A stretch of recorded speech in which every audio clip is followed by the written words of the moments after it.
And the final bridge rectifier, a 4 diode rectifier. You can see here 230 volt 50 hertz AC mains is applied to this.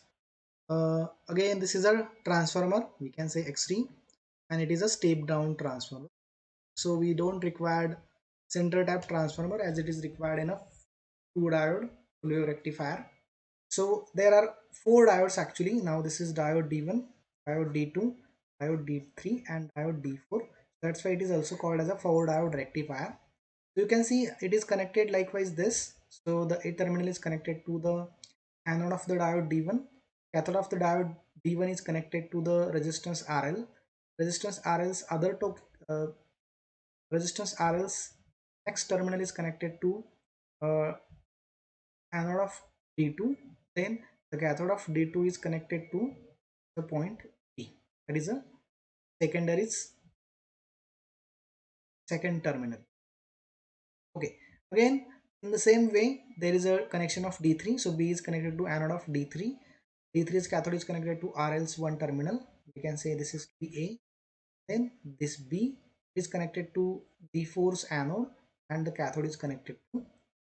In this way, this is called as a bridge, where you can see this whole thing looks like a bridge. So where only one way is there, that the current will flow in this direction or in this direction. So that's we can say, that's why it is called as a bridge. Okay, so where we can have two-way current flowing from A to B or from B to A. Now how it will be flowing like in this particular thing. So just let me erase things. So you can see here for the positive cycle, what will happen? Positive cycles, it will be positive for diode D1, it will be positive for diode D2.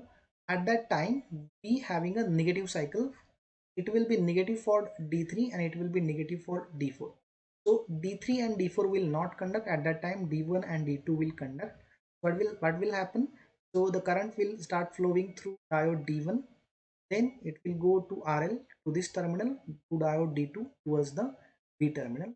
For the positive half cycle, we are having current or voltage across the RL due to diode D1 and to diode D. So what is happening over here? You can see here the A terminal is more positive than this particular B terminal. So that's why it is not going to get conduct. This D4 becomes a reverse bias. So this is the way where A point is more positive than the B, because the voltage is flowing from or current is flowing from point A towards this particular D1 towards positive towards this point B. You can say this point is B. This point A is more positive than this B. That's why D4 is negative. Similarly, when we are going from point B to point A, at that time same thing happens with diode D2. Okay, so that's why for positive cycle D1 D2 will conduct, and for negative cycle you can see this diode D2 is not conducting.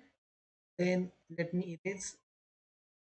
For negative cycle, at that time it will be positive for in case of B. At that time D3 will conduct, then the current will flow. It is dash current is flow, it is indicated in the dashed line. It will go into this direction towards the point. You can see uh, the positive cycles where we are getting a positive voltage due to diode D1 D2, and for negative cycle we are getting positive voltage due to diode D3, and in this way all the voltages will be available across the RL resistor. You can see here this positive cycle is due to diode D1 and D2, this cycle is due to D3 and D4, again due to D1 and D2, again due to 3 and 4, D3 and D4, D1 and D2, D3 and D4, and so on. So it will be for forever lesson until you are going to switch off the AC supply. Okay. So you can see this is the input waveform, the output waveform, where this is the voltage and this will be current. So let's look at here in EP-5 software how it will be simulated. So now what we are going to do, we are going to just delete this terminal because we don't require center tap transformer in here. So we required only two inductors, so we are having only two inductors now. Now what we required four diodes, so I am going to place the four diode as it is. So we need capacitor to be removed.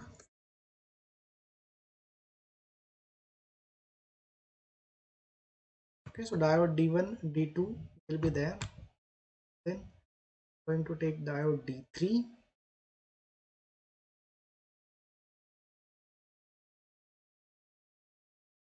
here, diode D4 in here. Okay, now we are going to connect it. Press escape. So as we have seen that, what we have seen, diode D1's anode is to be connected to this particular L2's secondary's first terminal called as A. Then what we are going to do, it is going directly to the resistance R2. Through that resistance we are going to connect it to diode D2's anode. So I am going to connect diode D2's anode in here. Then the cathode terminal is directly connected to the secondary of the transformer. I'm going to connect it to the secondary. You can connect from your own perspective. Then the secondary of the transformer, where we are going to connect the D3's anode. D3's cathode is connected to the resistance, this connection like this. So direction meet diode D4's anode. This cathode is connected to be directly. Know that L3 by just erasing it, the attribute. Okay, then analysis, simulate. So here is a simulation where you can see that the positive cycle is rectified, negative cycle is rectified, and so on. So I'm going to just delete this. So we are getting the positive cycle, negative cycle, positive cycle, negative cycle, positive cycle, negative cycle. All cycles are get rectified and we are getting a full wave rectification. So if we need a smooth, we need to add capacitor in here, then we'll get a smooth DC output. So I'm going to take capacitor in here. I'm going to rotate it, control W. I'm going to connect that in this terminal and is parallel to the resistance, and value should be 100. Keep in mind, value should be 100 microfarad. Analysis, simulate. So you can see, so this is the way. Forget about up to 40 millisecond.